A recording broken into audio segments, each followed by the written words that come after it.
आदरणीय अध्यक्ष महोदय, अभी थोड़े दिन पहले मैंने सोशल मीडिया के ऊपर एक वीडियो देखा।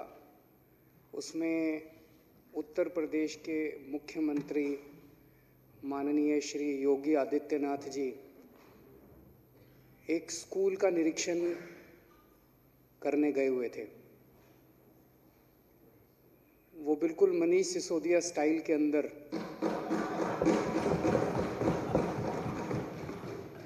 एक स्कूल में जाते हैं, एक क्लास में जाते हैं, उस क्लास में फिर बच्चों से बात करने की कोशिश करते हैं, पर वो नीयत तो दिखी जाती है, क्योंकि वो क्लास आर्टिफिशियल लग रही थी। उस क्लास में 12 कुर्सियां थी, आगे डेस्क नहीं था, तो बच्चे लिखेंगे कैसे? तो जाहिर था कि एक क्लास बनाई गई है। मुझे खुशी हुई ये देख के कि इस देश के अंदर अब सरकारों को और मुख्यमंत्रियों को स्कूलों के अंदर जाना पड़ रहा है।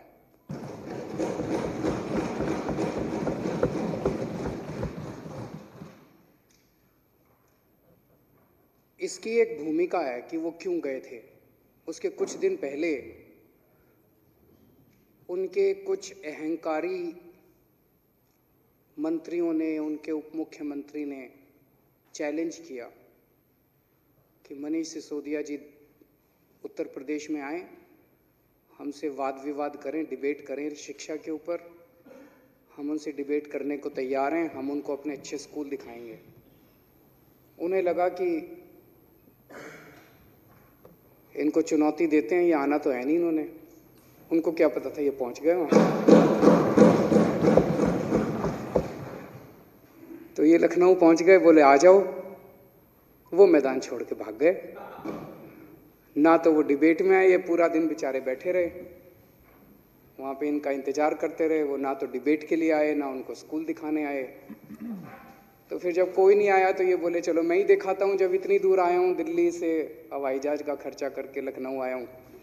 तो ये वहाँ पे स्कूल देखने पहुँच गए, तो इनको पुलिस ने गिरफ्तार कर लिया। बताओ भाई, ऐसा क्या करने जा रहे थे? स्कूल देख लेने देते, चलो खराब थे स्कूल, कोई बात नहीं, देख लेने देते। दिल्ली के उप मुख्यमंत्री को उत्तर प्रदेश के पुलिस कमिश्नर ने रास्ते में रोक लिया, सारी पुलिस ने, इनको स्कूल नहीं देखने दिया। तो उसके बाद बहुत थू-थू हुई उत्तर प्रदेश सरकार की। फिर हमें तो क्या दिखाने थे, मीडिया ने जा जाके इनके स्कूल दिखा दिए, पूरी दुनिया को दिखा दिए ये हैं इनके स्कूल। यहाँ तक कि उत्तर प्रदेश के मुख्यमंत्री के अपने विधानसभा और अपना जिला, गोरखपुर जिले के है ना वो, गोरखपुर के स्कूलों की बुरी हालत दिखाई मीडिया वालों ने। तो तब उनको लगा यार ये स्कूल में तो जाना पड़ेगा। तो तब वो अब स्कूल में होके आए।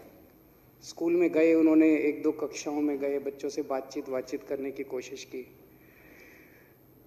अध्यक्ष महोदय, पिछले 5 साल के 6 साल के अंदर दिल्ली में शिक्षा के क्षेत्र में जो काम हुआ है उसको एक क्रांति के रूप में देखा जा रहा है।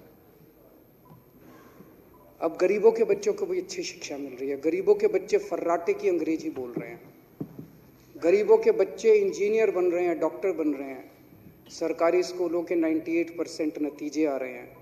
सरकारी स्कूलों की शानदार बिल्डिंग बन रही हैं, स्विमिंग पूल बन रहे हैं। अब हमारे सरकारी स्कूलों के बच्चे अमीरों के बच्चों के साथ कंधे से कंधा मिला के आ रहे हैं। तो एक मन में प्रश्न उठना वाजिब है। पिछले 70 साल में इस देश के ऊपर 2 पार्टियों ने राज करा। जो काम दिल्ली में 5 साल में हो गया वो 70 साल में क्यों नहीं हुआ? 70 साल के अंदर इन दोनों पार्टियों ने मिलकर शिक्षा व्यवस्था को ठीक क्यों नहीं किया? आज मैं पूरी जिम्मेदारी के साथ कह रहा हूं कि इन दोनों पार्टियों ने मिलकर एक षड्यंत्र के तहत इस देश की शिक्षा व्यवस्था को बदहाली में रखा है। जानबूझ के रखा गया है। इन्होंने जानबूझ के इस देश के लोगों को गरीब रखा और इस देश के बच्चों को अनपढ़ रखा, क्योंकि ये चाहते थे कि अगर ये बच्चे अनपढ़ रहेंगे तो ये बच्चे बेरोजगार रहेंगे, अगर ये बच्चे अनपढ़ रहेंगे तो ये बच्चे पिछड़े रहेंगे, अगर ये बच्चे अनपढ़ रहेंगे तो ये गरीब रहेंगे, ताकि अमीरों को अपनी फैक्ट्रियों के लिए और अपने घरों के लिए सस्ते में लेबर मिल सके, ताकि इन पॉलिटिकल पार्टियों को जब जब इनको पॉलिटिकल रैलियां करनी हो तो इनको भाड़े के अंदर लोग मिल सकें, ताकि इन पॉलिटिकल पार्टियों को सस्ते में अपने पॉलिटिकल कार्यकर्ता मिल सकें, जानबूझ के, ताकि इन पॉलिटिकल पार्टियों को अपना वोट बैंक मिल सके, इनसे प्रश्न पूछने वाला कोई ना हो, इनको अनपढ़ रखो, पूरे इस देश की जनता को अनपढ़ रखो, इनको गरीब रखो। जानबूझ के इस देश के लोगों को गरीब रखा गया, एक षड्यंत्र के तहत रखा गया, और ये पिछले 6 साल ने साबित कर दिया। पिछले 6 साल के अंदर दिल्ली की जनता ने जो शिक्षा व्यवस्था देखी है, पिछले 6 साल के अंदर दिल्ली के अंदर जो शिक्षा के क्षेत्र के अंदर क्रांति आई है, उसने इन दोनों पार्टियों की जड़ें हिला दी। अगर ये 6 साल के अंदर शिक्षा के क्षेत्र में जो विकास हुआ है, उसी की वजह से पिछले विधानसभा चुनाव के अंदर कांग्रेस की 0 सीट आई, और अब जो उपचुनाव हुए उसमें बीजेपी की 0 सीट आई। अगर इस देश के लोगों को पढ़ा दिया तो पूरे देश के अंदर इन दोनों पार्टियों का यही हाल होगा। अगर लोग पढ़ गए, लोग अगर पढ़े लिखे हो गए, तो पूरे देश के अंदर ये बात फैलेगी। अध्यक्ष महोदय, पिछले 1 साल के अंदर जाहिर तौर पे पूरी दुनिया ने इस महामारी का सामना किया, कोरोना की महामारी का सामना किया, दिल्ली ने भी किया। बहुत कठिन समय था। इस कठिन समय के दौरान दिल्ली सरकार ने, दिल्ली के लोगों ने, सारी संस्थाओं ने, सारी सरकारों ने, प्रधानमंत्री जी ने, गृह मंत्री जी ने, केंद्र सरकार ने, उन सब ने सहयोग किया।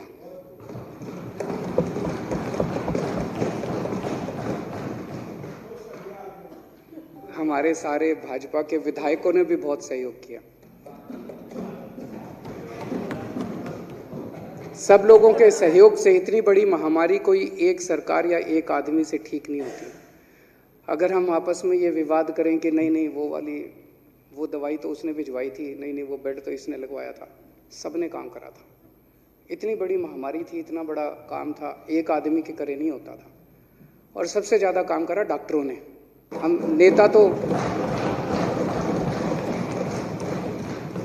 नेता जितनी मर्जी अपनी तारीफ कर लें, ना प्रधानमंत्री जी गए अस्पताल में, ना केजरीवाल गया अस्पताल में। अस्पताल में इलाज तो डॉक्टरों ने ही करा।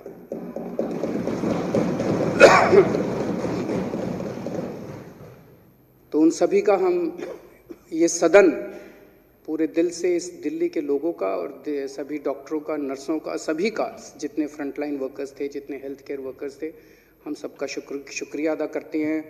नई नई पद्धतियाँ दिल्ली ने पूरी दुनिया को दी। प्लाज्मा थेरेपी दिल्ली ने पूरी दुनिया को दी। होम आइसोलेशन की पूरी पद्धति दिल्ली ने दुनिया को दी। हमने जो 1 करोड़ रुपए की राशि ऐलान की, ये भी पूरी दुनिया में अकेले दिल्ली के अंदर ये लागू की गई और कहीं इसको लागू नहीं किया गया। बहुत सारी ऐसी चीज़ें थी जो केवल दिल्ली के अंदर हुई, और मुझे इस बात का बहुत गर्व है कि आज पूरी दुनिया को हमारे देश के वैज्ञानिकों ने 2 वैक्सीन दी हैं। मैं अपने देश के वैज्ञानिकों को बहुत बहुत इसके लिए बधाई देता हूं कि पूरी दुनिया को, आज पूरी दुनिया हमारे देश के वैज्ञानिकों की तरफ देख रही है। मैं समझता हूं कि जो इतना कठिन दौर था, अब हम लोगों को इस दौर से मुक्ति मिलेगी। लोगों के मन में इस वैक्सीन को लेके कुछ भ्रांतियां हैं, तो मैंने खुद वैक्सीन लगा ली और ठीक ठाक हूँ। मेरे माता पिता ने भी लगवा ली, वो भी ठीक ठाक हैं। तो मैं दिल्ली के सभी लोगों को अपील करना चाहता हूँ कि ये सारी भ्रांतियाँ दूर।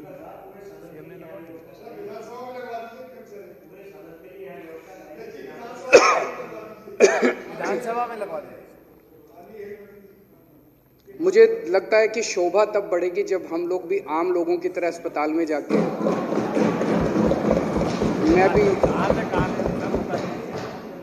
मैं भी उस दिन लाइन में, मेरे को बताया गया कि जी सवेरे सवेरे इतने बजे खुल जाती है खिड़की, आप इतने बजे आ जाना। मैं सबसे पहले पहुंच गया था, तो मैं भी एक आम आदमी की तरह गया। और इस सदन की शोभा बढ़ेगी अगर हम सारे जने आम लोगों की तरह अस्पताल में जाके लगवाएं, और हम जो जाके लगवाएं अपना सोशल मीडिया में खूब प्रचार करें ताकि लोगों के मन में जो भ्रांतियां हैं वो सब दूर हों, ताकि लोगों को लगे कि हाँ ये लोग भी लगवा रहे हैं और हम लोग भी लगवा सकते हैं। तो मैं सभी को अपील करना चाहता हूँ लोगों को कि ये सब भ्रांतियाँ दूर करें और सब लोग ज़्यादा से ज़्यादा लगवाएं। इस दौरान एक बहुत बड़ी समस्या जो लोगों के सामने आई वो थी रोज़गार की, और रोज़गार बहुत सारे लोग बेरोज़गार हो गए। पहले तो लॉकडाउन की वजह से धंधे बंद हो गए, और उसके बाद जब लॉकडाउन खुला भी तब भी अर्थव्यवस्था को पटरी में आने में काफ़ी समय लग गया। तो हम लोगों ने जो एक रोज़गार पोर्टल चालू किया, जॉब पोर्टल चालू किया, जिसमें एक तरफ तो फैक्ट्रियां थी जिनको आदमी नहीं मिल रहे थे, फैक्ट्रियां खुल रही थी लेकिन आदमी नहीं मिल रहे थे, और दूसरी तरफ लोग थे जिनके पास नौकरी नहीं थी। तो उन दोनों को मिलाने के लिए हमने एक जॉब पोर्टल शुरू किया और वो बहुत सक्सेसफुल रहा। और मैं समझता हूँ कि दिल्ली के अंदर पिछले 1 साल में उस जॉब पोर्टल अकेले की वजह से लाखों बच्चों को नौकरियां मिली है इस कोरोना काल के दौरान। तो जिनके घरों में चूल्हे नहीं जल रहे थे उनके लिए ये बहुत अच्छा एक इनिशिएटिव रहा। अध्यक्ष महोदय, प्रभु श्री राम हम सबके आराध्य हैं। मैं व्यक्तिगत तौर पे हनुमान जी का भक्त हूँ। हनुमान जी रामचंद्र जी के भक्त हैं, तो उस नाते मैं हनुमान जी और श्री रामचंद्र जी दोनों का भक्त हूँ। प्रभु श्री राम अयोध्या के राजा थे। उनके शासनकाल में कहते हैं कि सब कुछ बहुत अच्छा था, सब लोग सुखी थे, किसी को किसी प्रकार का दुख नहीं था, हर तरह की सुविधा थी। उसे राम राज्य कहा गया। राम राज्य एक अवधारणा है।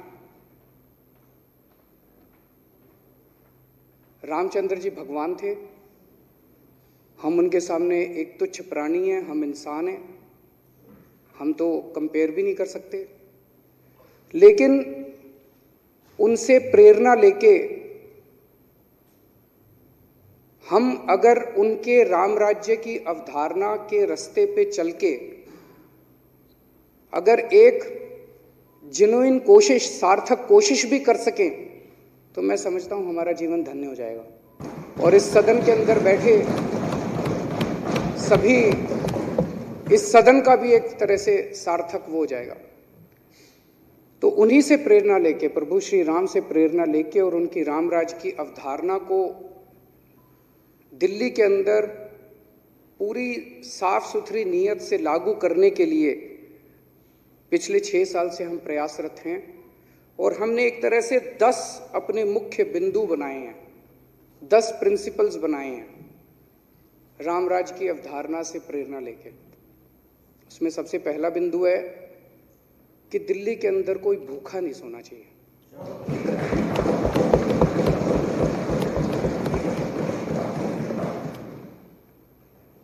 इसके लिए किस्म किस्म के प्रयास कर रही है सरकार। नॉर्मल जिंदगी में भी नहीं सोना चाहिए, जब शांति हो रही है और कोई अगर महामारी आ जाए, कोई कुछ हो जाए, तब भी कोई भूखा नहीं होना चाहिए।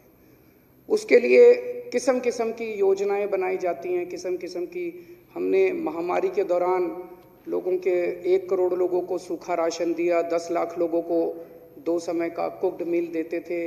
हमने बहुत सारी व्यवस्थाएं की उस दौरान। और अब ये जो door step delivery of ration है, जब घर घर लोगों को राशन पहुंचाएंगे, ये भी उसी दिशा के अंदर है कि हमारी दिल्ली के अंदर कोई भी व्यक्ति भूखा नहीं सोना चाहिए। दूसरी,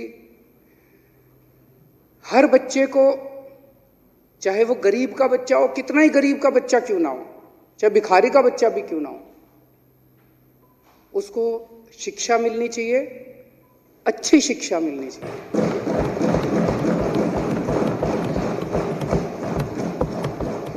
ये अभी तक हमारे देश के अंदर जो व्यवस्था थी कि गरीबों के बच्चे सरकारी स्कूल में जाएंगे, अमीरों के बच्चे प्राइवेट स्कूल में जाएंगे, व्यवस्था खत्म की हमने दिल्ली के अंदर। अब ऐसी व्यवस्था दिल्ली के अंदर नहीं है।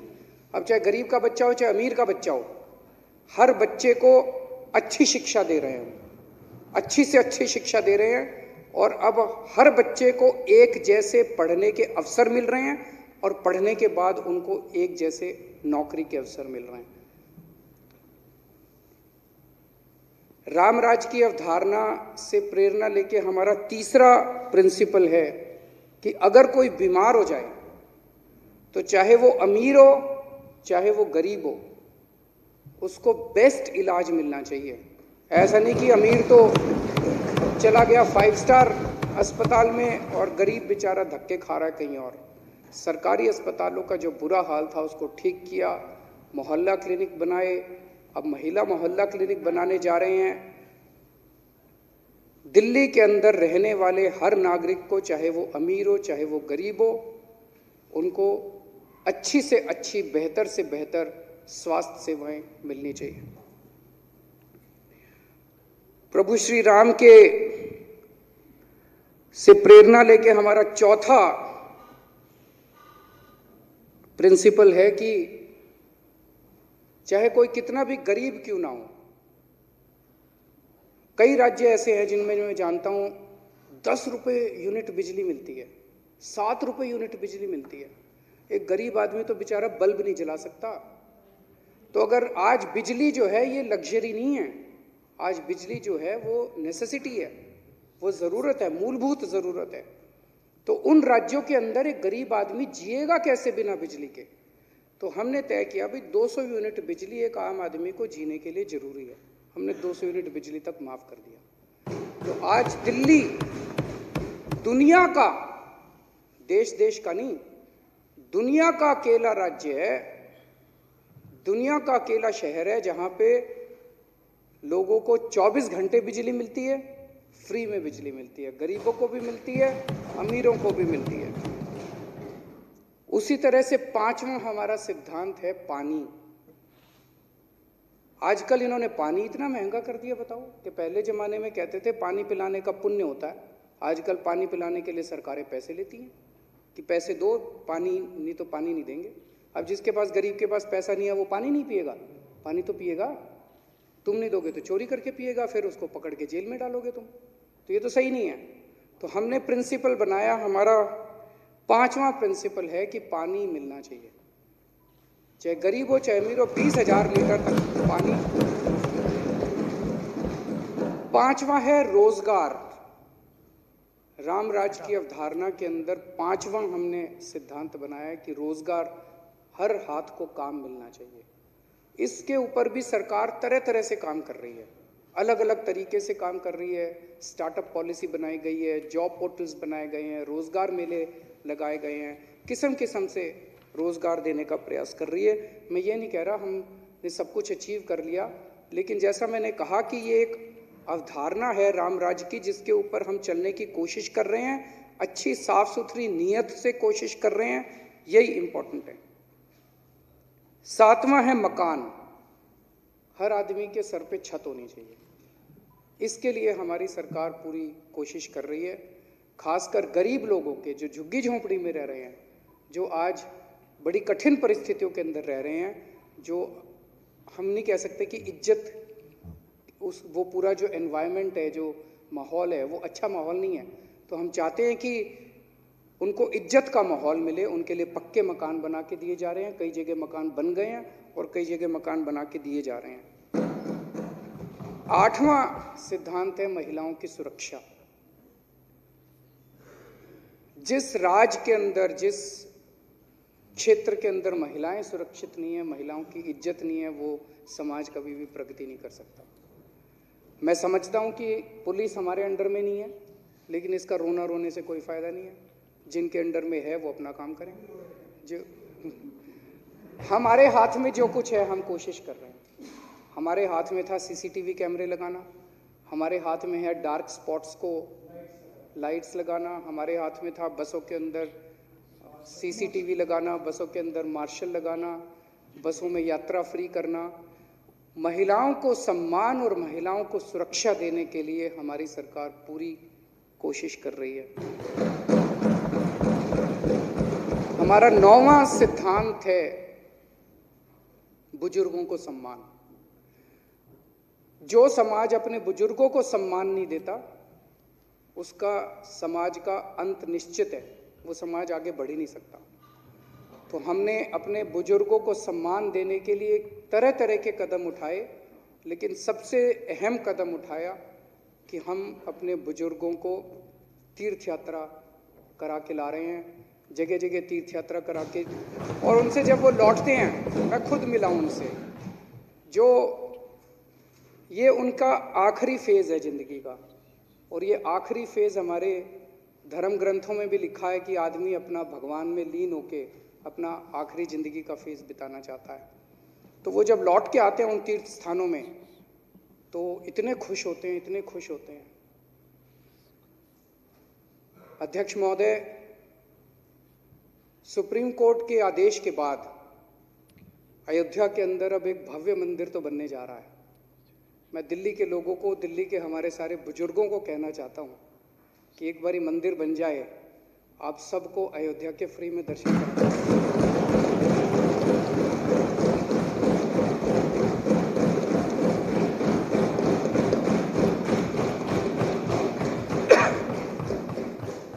और हमारा 10वां सिद्धांत है कि आम आदमी पार्टी की दिल्ली सरकार में सब बराबर हैं। सभी जाति के धर्म, सभी जाति के लोग, सभी धर्मों के लोग, चाहे किसी भी धर्म के हों, चाहे हिंदू हों, चाहे मुसलमान हों, चाहे सिख हों, चाहे ईसाई हों, किसी भी जात के हों, चाहे ब्राह्मण हों, चाहे ठाकुर हों, चाहे वाल्मीकि समाज के हों, चाहे जाटव समाज के हों, चाहे इस समाज के हों, सभी जाति, सभी धर्म। जैसा मैंने कहा कि रामराज की परिकल्पना में श्री रामचंद्र जी ने भिल्ली के झूठे बेर खाए थे। उनके जीवन से अगर हमें